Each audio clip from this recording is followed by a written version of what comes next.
Hello, my name is Trey Barnes. I'm a solutions engineer with Asset Vue, and today I'm going to be showcasing the views functionality in the Asset Vue 3 application and showing how it can be used for reporting and just day-to-day operations. So on your screen here, you're going to see the asset search screen, and I have an employees assigned user-defined field here.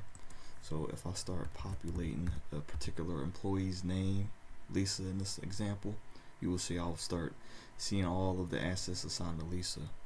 Now if I add a comma and start typing another employee's name here, you'll see I get the combined view of Lisa and Joe. So at this point, this is the view that I will want to use, so I can give this view a name here. So if I hit the save as, and I give it a specific name, so here I'll just call it the LJ department, the department of Lisa and Joe here, just for this example. And if I were to click save, I now have a new view here that I can edit or delete, and from this point I can use this view, whenever I will want, when I'm interfacing the application.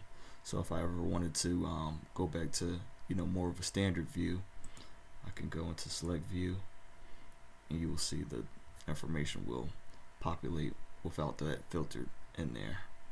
And I can always reference it again here. It's going to be in my list of views, LJ department, and you will see it will populate again.